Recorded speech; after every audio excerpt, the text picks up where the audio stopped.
함께 고백할게요. 괴로울 때 주의 얼굴 보라. 괴로울 때 주님의 얼굴 보라. 평화의 주님 바라보아라. 세상에서 시달린 친구들아, 위로의 주님 바라보라. 다시 한번 괴로울 때 주님의 얼굴 보라. 괴로울 때 주님의 얼굴 보라.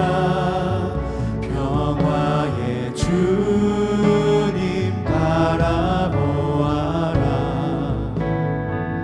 세상에서 시달린 친구들아, 위로의 주님 바라보아라. 눈을 들어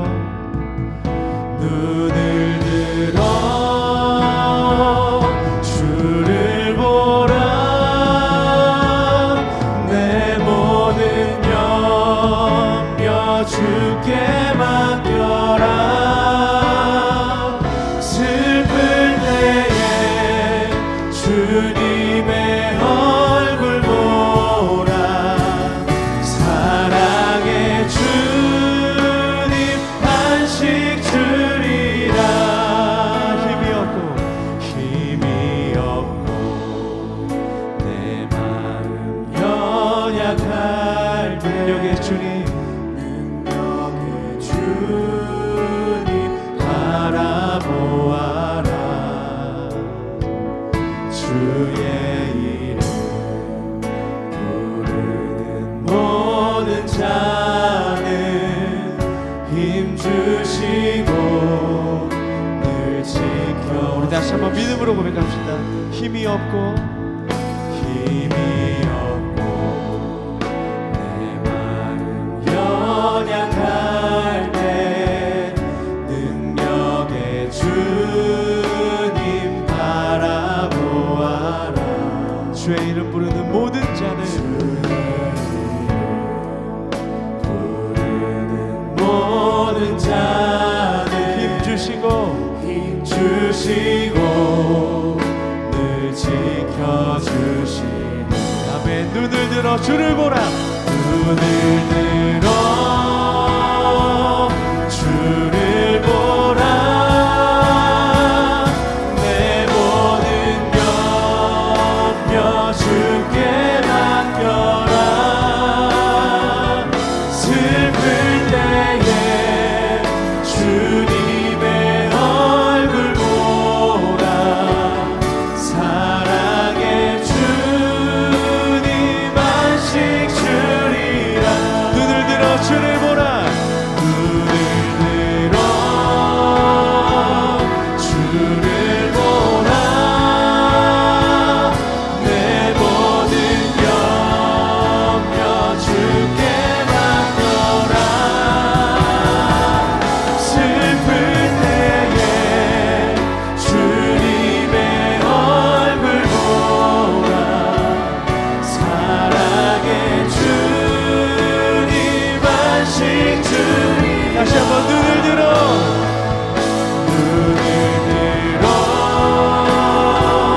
주를 보라. 내 모든 염려 주께 맡겨라. 슬플 때에 주님의 얼굴 보라. 사랑의 주님 안식 주리라. 아멘. 오직 우리 주님께만 참된 안식과 평안과 기쁨이 있는 줄 믿습니다. 할렐루야. 우리 시간 힘차게 이렇게 고백하며 나아갑시다. 어떠한 시련이 와도 수많은 유혹 속에도 신실하신 주님 약속 나 붙들리라. 세상이 세상이 이해 못하고 우리를 조롱하여도 신실하신 주님 약속만 붙들리라. 다시 한번 어떠한 시련이 와도 어떠한 시련이 와도 수많은 유혹 속에도 신실하신 주님 약속만 붙들리라. 세상이 이해 못하고 우리를 조롱하여도 신실하신 주님 약속만 붙들리라. 우리 결코 돌아서지 않으리.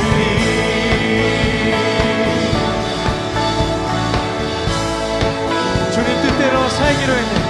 주님 뜻대로 살기로 했네. 네. 주님 뜻대로 살기로 했네. 주님 뜻대로 주님 뜻대로 살기로 했네. 우린 결코 뒤돌아서지 않겠네. 이 세상 사랑 이 세상 사랑 날 몰라줘도 이 세상 사랑 날 몰라줘도 우리 주님이 아십니다. 아멘. 이 세상 사랑 날 몰라줘도 날 몰라줘도 우린 결코 뒤돌아서지 않겠네. 뒤돌아서지 않겠네. 뒤돌아서지 않겠네. 다 함께 사도신경 하심으로 우리의 신앙을 고백하며 주님 앞에 나아가겠습니다. 전능하사 천지를 만드신 하나님 아버지를 내가 믿사오며 그 외아들 우리 주 예수 그리스도를 믿사오니 이는 성령으로 잉태하사 동정녀 마리아에게 나시고 본디오 빌라도에게 고난을 받으사 십자가에 못 박혀 죽으시고 장사한 지 사흘 만에 죽은 자 가운데서 다시 살아나시며 하늘에 오르사 전능하신 하나님 우편에 앉아 계시다가 저리로서 산자와 죽은 자를 심판하러 오시리라. 성령을 믿사오며 거룩한 공회와 성도가 서로 교통하는 것과 죄를 사하여 주시는 것과 몸이 다시 사는 것과 영원히 사는 것을 믿사옵나이다. 아멘.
우리가 그동안 로마서를 중심으로 복음에 대한 말씀을 함께 나누었습니다.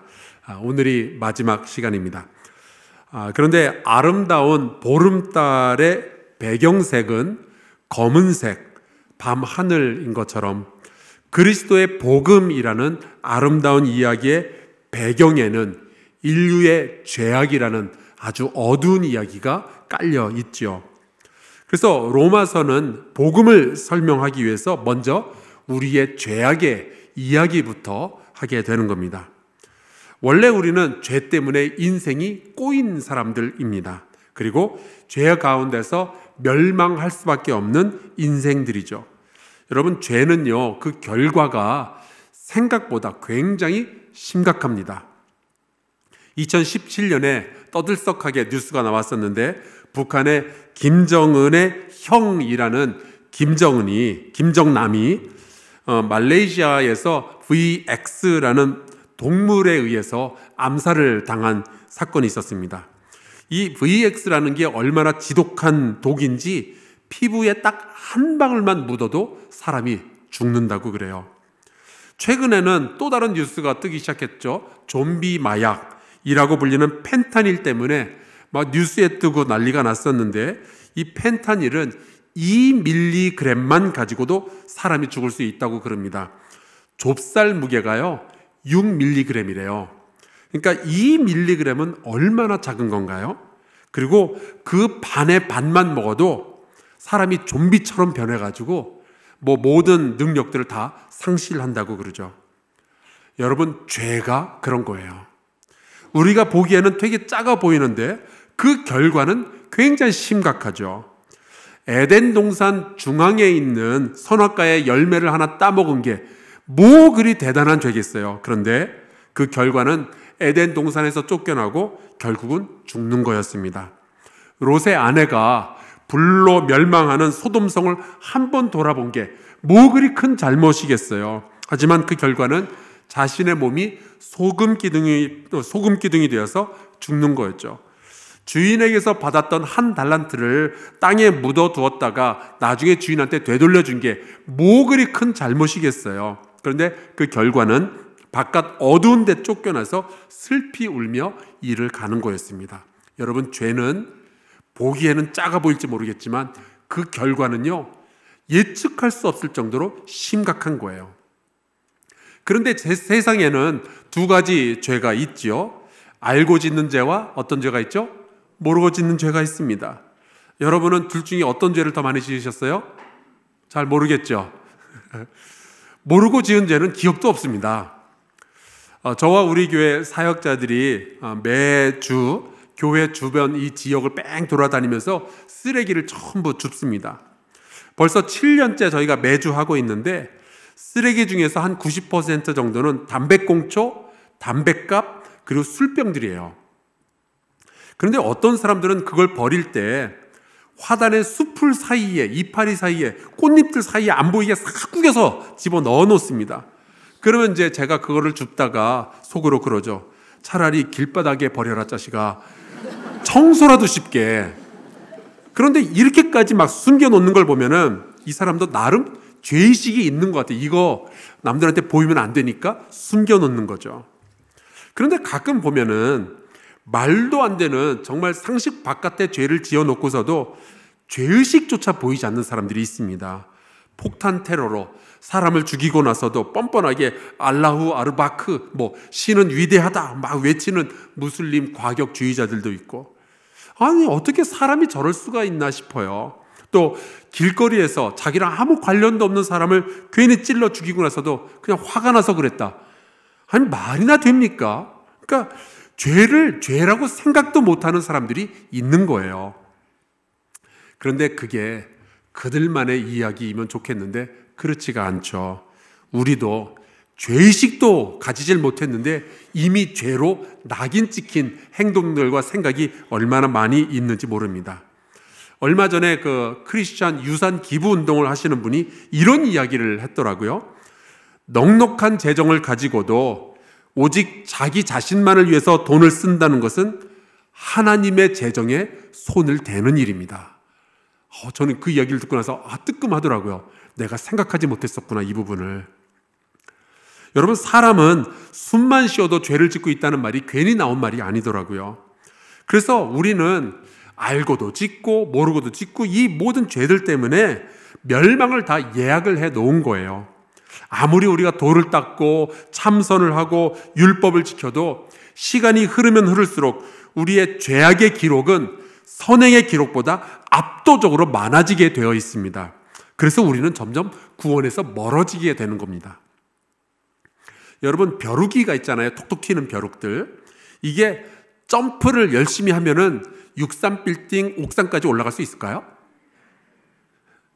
여러분, 벼룩이 얼마나 대단한 능력을 가지고 있는 거 아니? 자기 키의 100배를 점프할 수 있다 그래요. 그러니까 만약에 제가 벼룩이잖아요. 그럼 저는 180m를 뛸 수 있는 거예요. 자, 벼룩이 열심히 점프하면은 63빌딩 옥상까지 뛰어 올라갈 수 있을까요? 여러분, 벼룩은요, 몸 길이가 3mm예요. 그러니까 얘가 100배로 높이 뛰어봤자 30cm 겨우 뛰는 거예요. 그러니까 이 벼룩들이 63빌딩 1층 화단에 모여가지고 아무리 박을 걸면서 막 바짝바짝 뛰어다녀도 63빌딩까지는 이를 능력이 없죠. 그래서 옛말에 이런 말이 있습니다. 뛰어봤자 벼룩이다. 그러다가 어느 날 산에서 돌을 닦고 내려온 벼룩이 자그마치 50cm를 뛰었어요.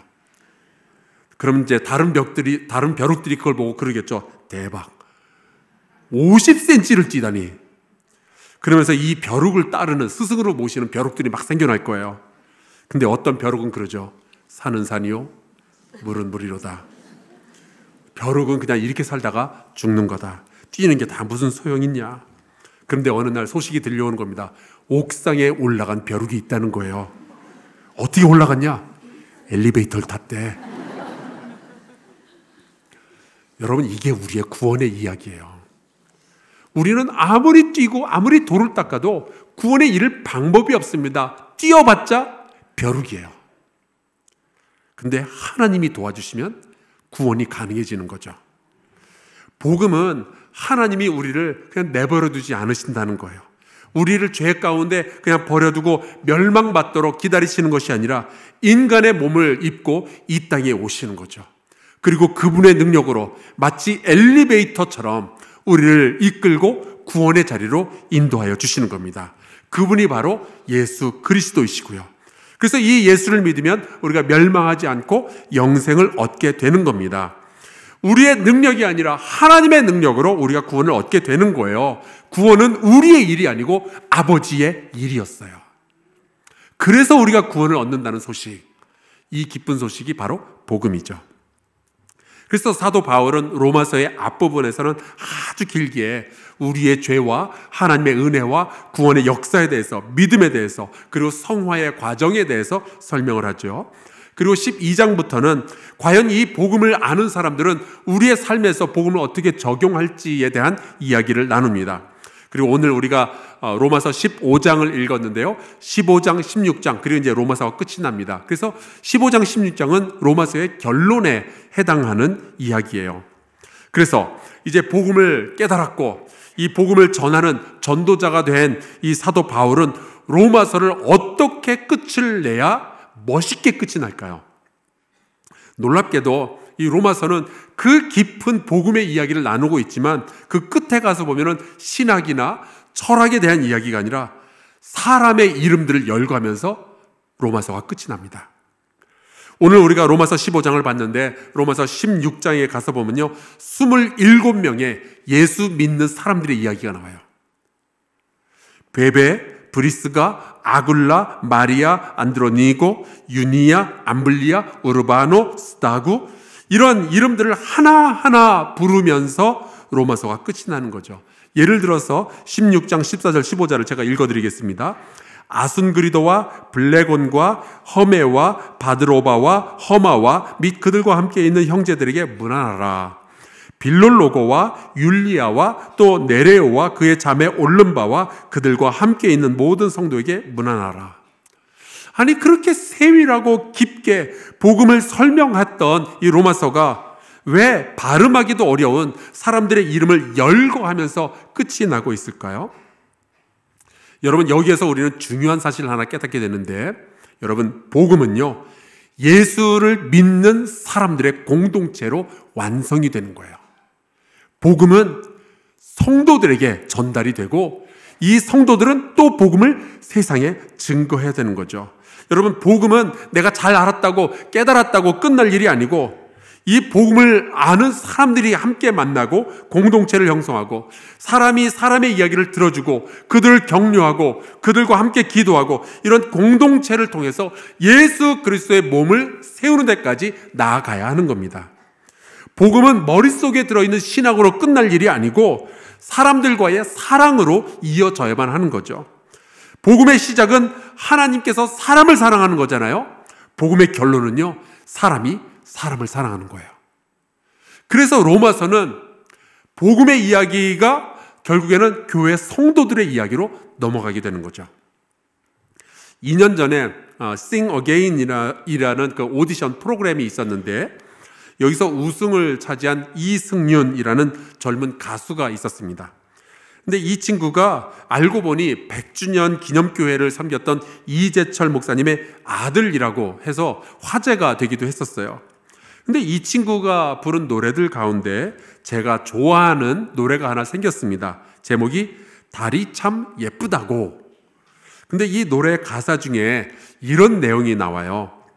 방 안에 가득히 내가 사랑을 했던 사람들이 액자 안에서 빛나고 있어. 저도 그래요. 제 방에 가서 보면은 제 아내 사진, 저희 어머니 부모님 사진, 제 아들 사진들, 이런 사진들이 쫙 액자에 끼워져 있죠. 뭐 당연히 여러분도 그럴 거고요. 그런데 그 다음에 이런 구절이 나옵니다. 죽어서 이름을 어딘가 남기기보단 살아서 그들의 이름을 한 번 더 불러볼래. 야, 어떻게 젊은 가수가 이런 생각을 했을까? 이런 감성을 가질 수가 있을까? 참 놀랐습니다. 저는 이 노랫말을 듣는 순간 로마서의 결론이 생각이 나는 거예요. 정말 열심히 복음을 증거한 후에 사랑하는 성도들의 이름을 하나하나 정성스럽게 불러보는 사도 바울의 모습이 떠올랐습니다. 사도 바울이 이 사람들의 이름을 부르기 위해서 사용했던 단어들을 보면 또 가슴이 먹먹해져요. 16장 1절에 보면 일꾼이 등장을 하고 우리 자매라는 표현도 나오고요. 2절에 보면 성도라는 말, 또 보호자라는 말도 나오고 동역자 브리스가, 내가 사랑하는 에베네도, 많이 수고한 마리아, 나와 함께 갇혔던 유니야, 그리스도 안에서 인정함을 받은 아벨레, 택하심을 입은 루포, 수고하고 사랑하는 버시. 특히 이 버시라는 분의 이름이 헬라어로 하면요, 페르시스라는 이름인데 이 페르시스는 페르시아 여자라는 뜻이에요. 로마 교회에는 이미 유대인들 뿐만이 아니라 로마인들, 헬라인들, 그리고 페르시아 사람들까지 함께 모여가지고 같이 신앙생활을 하고 있었던 거죠. 그러니까 바울은 인종차별하는 사람이 아니었어요. 그리스도 안에서 사람을, 성도를 너무나도 소중히 여기는 사람이었던 겁니다. 그래서 골로새서 3장에 보면은 이런 말씀이 나오죠. 거기에는 교회를 뜻해요. 거기에는 헬라인이나 유대인이나 할레파나 무할레파나 야만인이나 스구디아인이나 종이나 자유인이 차별이 있을 수 없나니 오직 그리스도는 만유시요 만유 안에 계시느니라. 사도 바울은 성별이 다르다고 해서, 인종이 다르다고 해서, 국적이 다르다고 해서, 또는 나이가 다르고 출신 성분이 다르다고 해서 성도들을 차별하고 그러는 게 아니라 모든 성도들을 너무너무 소중히 여기고 있는 거예요. 그래서 학교에서 출석부 부를 때처럼 이름만 부르는 게 아니라 이 사람이 나에게 어떤 의미가 있는지, 이 사람이 나에게 얼마나 소중한지 하나하나를 기록하면서 복음에 대한 설명을 마치고 있는 거죠. 물론 때로 우리는요, 복음의 내용을 설명할 필요가 있습니다. 왜 우리가 죄인인지, 왜 예수 외에는 구원이 없는지, 설교를 통해서 혹은 성경 공부를 통해서, 우리가 묵상을 통해서, 순모임을 통해서 성경 안에 있는 진리들을 끄집어내고 그것을 읽고 묵상하고 연구해서 사람들과 함께 나눠야죠. 여러분, 성경을 죽을 때까지 공부하시기를 간절히 축원합니다. 왜냐하면 성경 말씀 없이는 우리가 살 수가 없거든요. 그런데 복음의 결론은요, 사람의 이름을 부르는 거더라고요. 내 기억에 담겨져 있는 소중한 사람들의 이름을 하나하나 불러내며 그들을 위해서 기도하고 그들을 끝까지 사랑하겠다는 이 결단. 여러분, 때로는 우리가 신학에 대해서 집중할 필요도 있겠지만 때로는 우리가 공동체를 소중히 여기고 사랑해야 될 필요가 있는 거예요. 그래서 고린도전서에 보면은 바울이 이렇게 이야기를 하죠. 모든 비밀과 모든 지식을 알고 또 산을 옮길 만한 모든 믿음이 있을지라도 사랑이 없으면 내가 아무것도 아니요.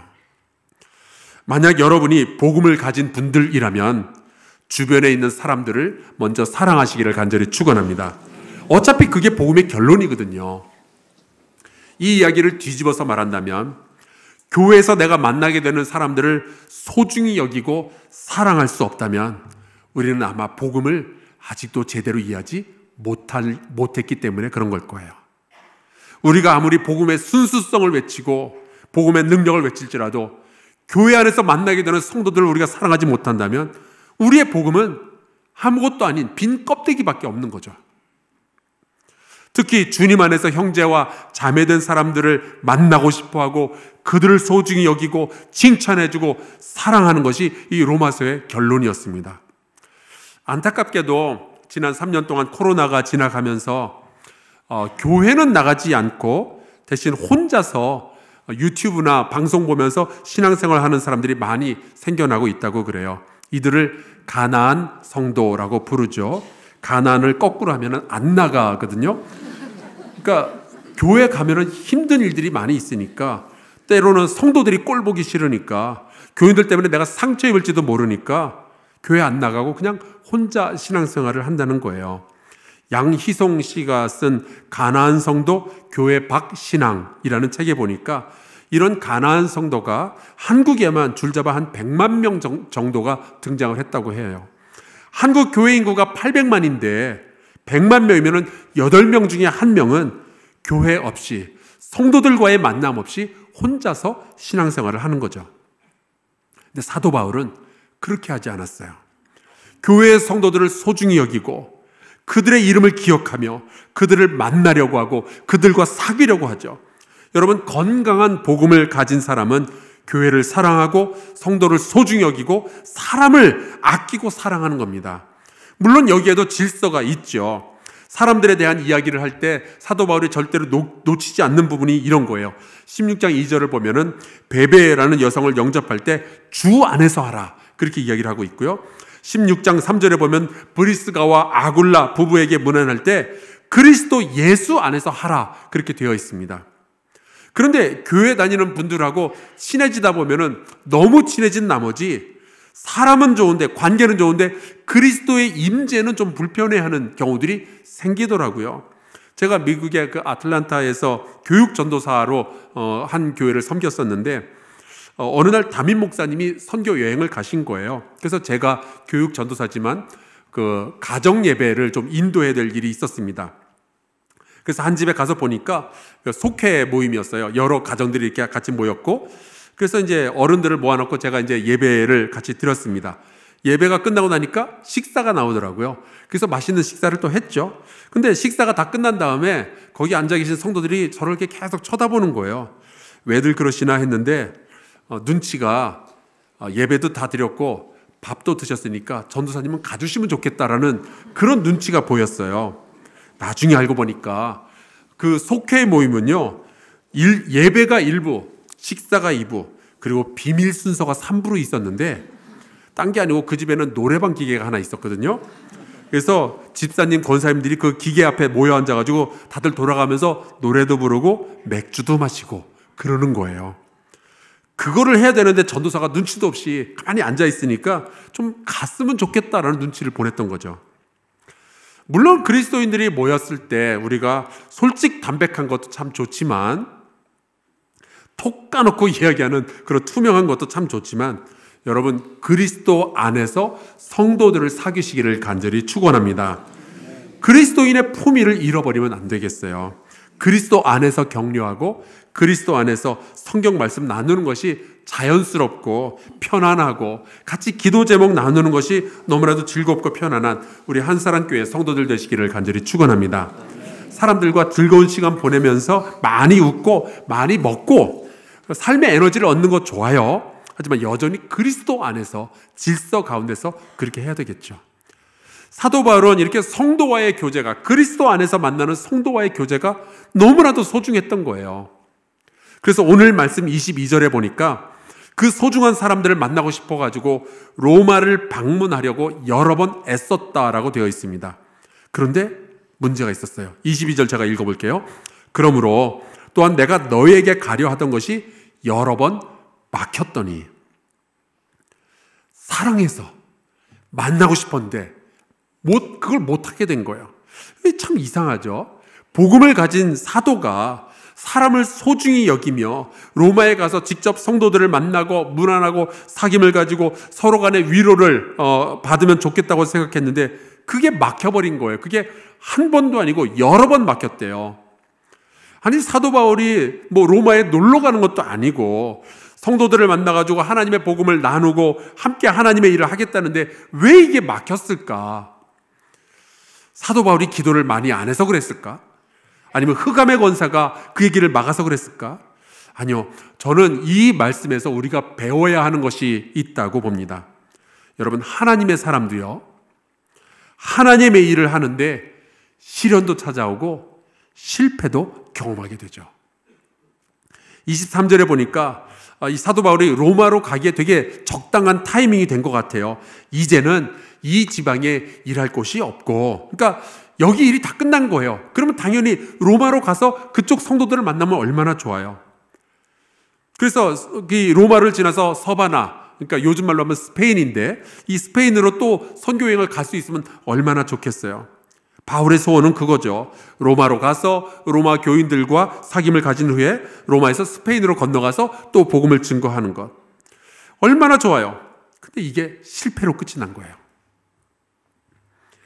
저는 이 말씀을 읽으면서 그런 생각을 했습니다. 제가 종종 이런 생각을 하는데, 우리가 우리 교회 역사 가운데 있는 주기철 목사님이라고 정말 훌륭한 목사님이 계시죠. 일제시대 때 정말 순수한 복음을 간직하기 위해서 얼마나 애썼던 분인지 몰라요. 근데 그 주기철 목사님께서 그렇게 감옥에서 고생하시다가 돌아가실 것이 아니라 건강하게 살아서 계속 목회를 하셨다면 더 많은 교회에 부흥을 가져오지 않았을까? 근데 왜 하나님은 그분이 그렇게 감옥 안에서 죽게 내버려 두셨느냐 하는 거죠.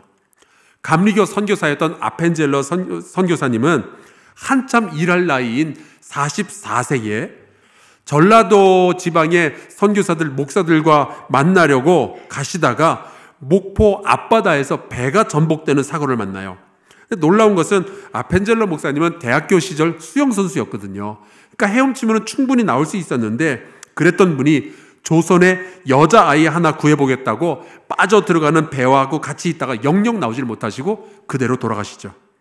만약에 그분이 살아남으셨으면은 한국 교회에 더 좋은 영향을 많이 끼치지 않았을까요? 왜 하나님의 일을 거룩한 의도를 가지고 하려는데 막히는 일들이 벌어지냐 하는 거죠. 참 이게 의문입니다.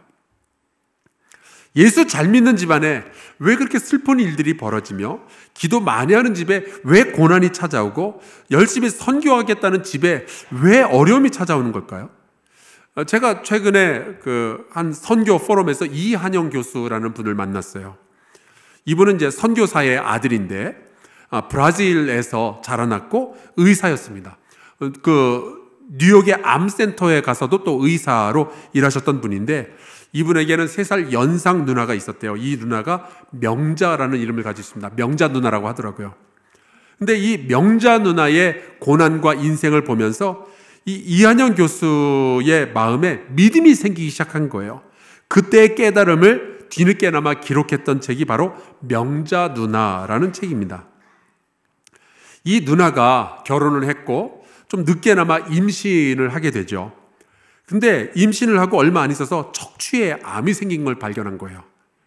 근데 명자 누나는 아기를 살리고 싶으니까 치료를 이제 뒤로 계속 미뤘습니다. 그리고 아기를 낳은 후에 치료를 시작을 했는데 이미 몸은 완전히 망가진 상태가 된 거예요. 척추뼈, 골반까지 암세포가 전부 다 갉아먹은 후였습니다. 그래서 이제는 죽겠구나 생각이 되었을 때 명자 누나가 그러더래요. 자기를 교회에 데려다 달라고. 내가 마지막으로 교회 화장실 청소 한 번만 하고 죽으면 좋겠다고.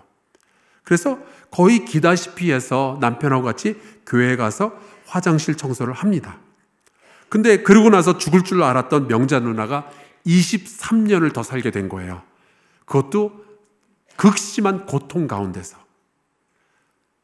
그리고 23년 내내 주말이면은 잘 움직이지도 못하는 몸을 끌고 교회에 기어이 와서 화장실 청소를 하고요. 그렇게 23년 동안 고통 가운데서 신앙을 가졌는데 고통을 겪는 누나를 바라보면서 이한영 교수는 하나님을 만나게 되죠. 그리고 의사직을 포기하고 신학을 공부해서 목사가 됩니다. 그리고 지금은 한국에 들어와서 신학교의 학생들을 가르치고 있어요.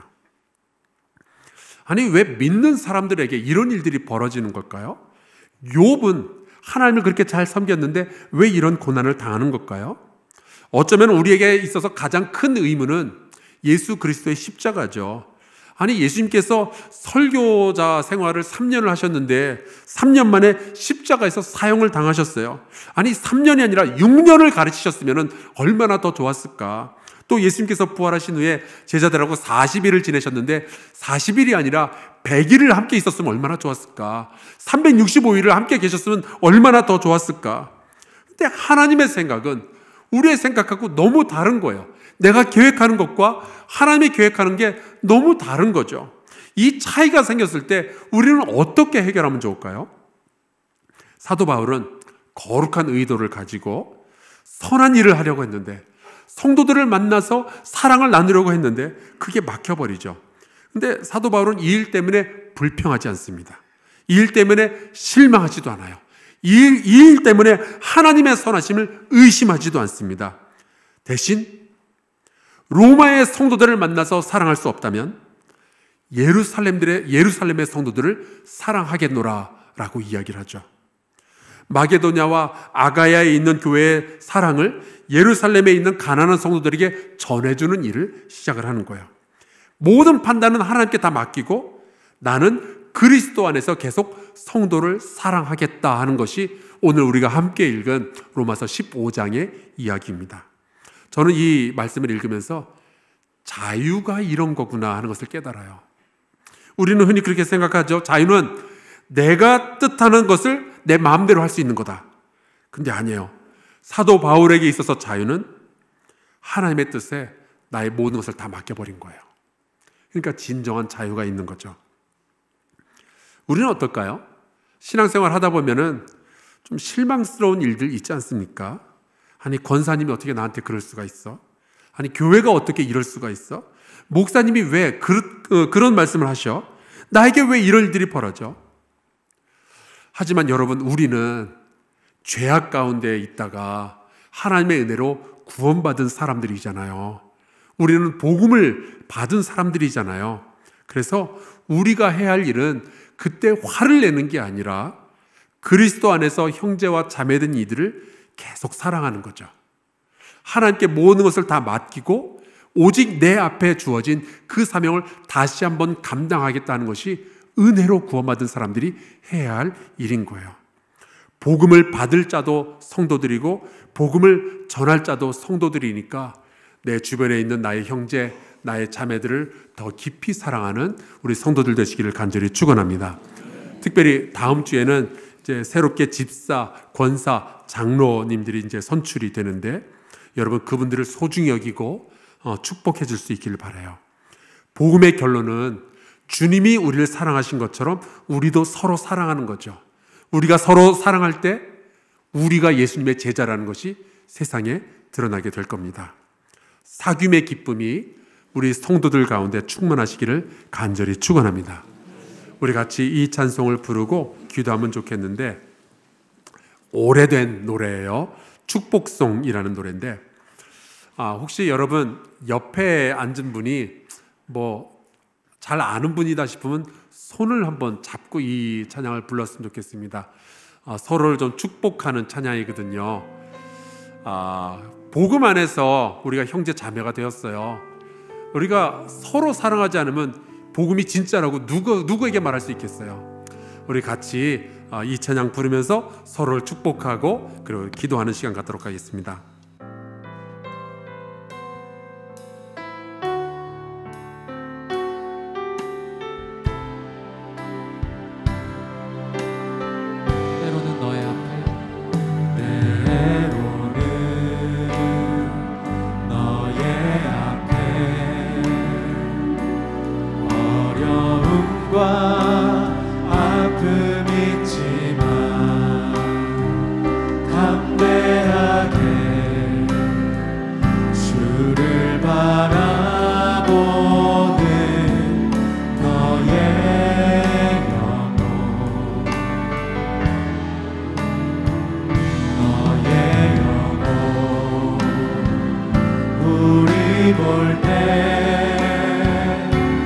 얼마나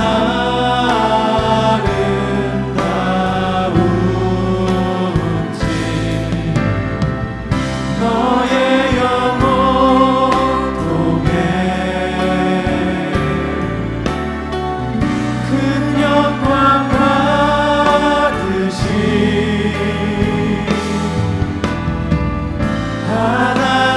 하나님을 찬양 오 할렐루야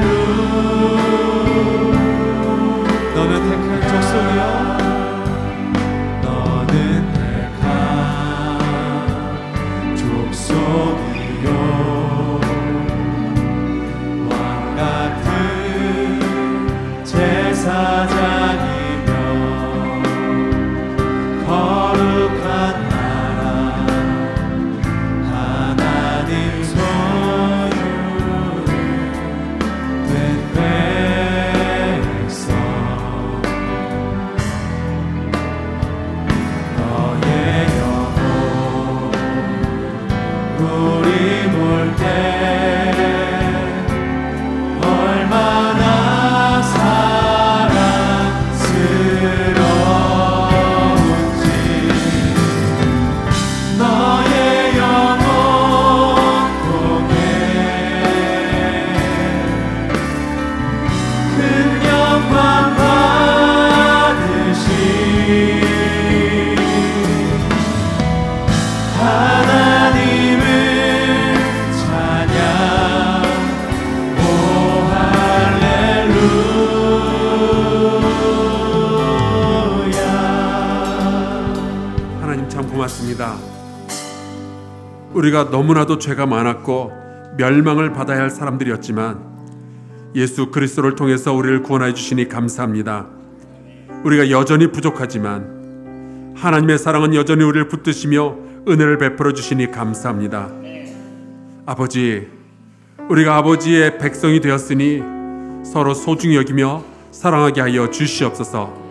복음을 들은 우리는 사람을 소중히 여기고 사랑하는 사람들이 되게 하여 주시옵소서. 주의 사랑으로 사랑하는 공동체가 되게 하여 주시옵소서. 그래야 메마르고 차갑고 어두운 이 땅에서 사랑의 빛과 소금의 역할을 감당하는 귀한 교회 공동체가 되게 하여 주시옵소서. 예수 그리스도의 이름으로 간절히 기도하옵나이다. 아멘.